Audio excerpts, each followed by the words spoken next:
I was brought back to my time as a student at Furman University in Greenville, South Carolina. My class in American political thought, where we read John Locke, we read Alexis de Tocqueville, we read the Federalist Paper. That's when I became a big fan of Alexander Hamilton, separation of powers, the core of democracy and free speech. I believe that free speech is the core of any democratic society, and I'm proud to say that my country is quite high up in the rankings of free speech. And I do agree with Vice President Vance that free speech needs to be the core of what we do, who we are, and our values. Then we might have slightly different views on how it is conducted, but that's part of free speech. But how does it make you feel when one of your closest allies is telling you off, really?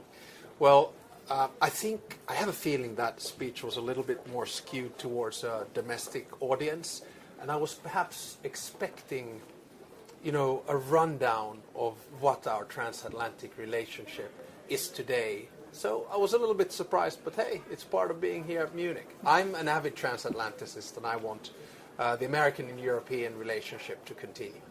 President Macron described the arrival of Donald Trump at the White House as an electroshock for the bloc. Would you agree with that? Yeah, I think, it's a wake-up call for Europe, and there used to be this saying that Europe made three mistakes. We were too reliant on Russian energy, on Chinese economy, and American security. And of course, Russian energy is now gone. Chinese economy is a little bit iffy. And then European security or American security is also being questioned. I think he's right on two accounts. One, Europe needs to take more responsibility of its own security and defense. And two, Europe needs to hike up its defense expenditure. The way in which he expresses it is perhaps a little bit less diplomatic than we're used to, but I think in substance he's right.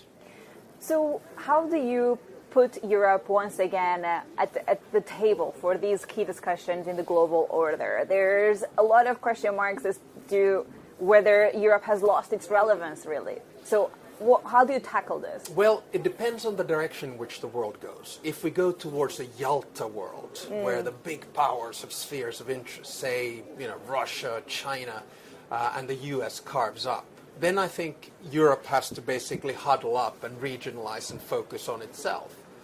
But if we go more towards a multilateral order, our job is to convince the United States that if it wants to maintain its status as a superpower, it needs allies. And the closest allies, both interest and value-based, actually come from Europe. I think the world is in a flux now. It's our 1918, 1945, or 1989 moment. So we know the world order, balance, and dynamics are basically changing. And I think it'll take about 10 years for them to settle. Yeah. And I think it's very important for Europe and the United States to stick together, even though there are right now differences of opinion.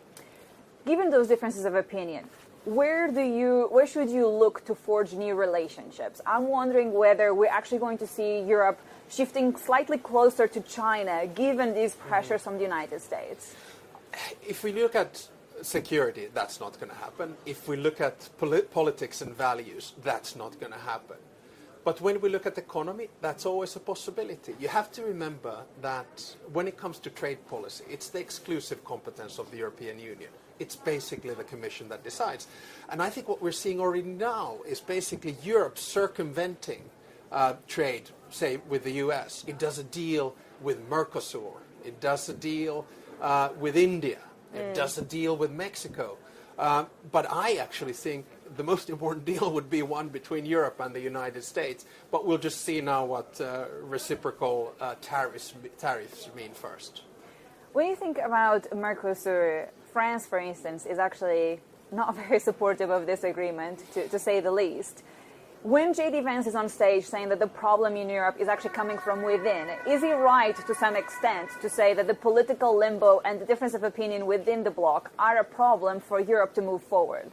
Well, I actually think I've never seen the European Union more united than we have been, say, since 2016, on Brexit, on COVID, on Russia's war of aggression in Ukraine, or detaching ourselves from Russian energy, on providing sanctions. I'm a bit of an EU nerd. I've been doing this stuff for about 30 years, and I've never seen us more unified. So when there is an external threat, Europe actually unifies. Of course, there are differences of opinion. I mean, like anywhere in a liberal democracy right now, there is a extreme right, extreme left. There's populism on the growth. I don't deny that.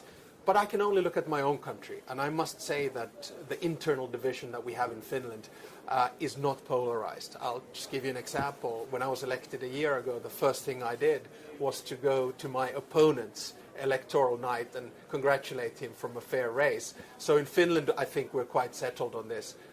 We all need to do some self-reflection about how polarized our societies are and how big the threat is from within.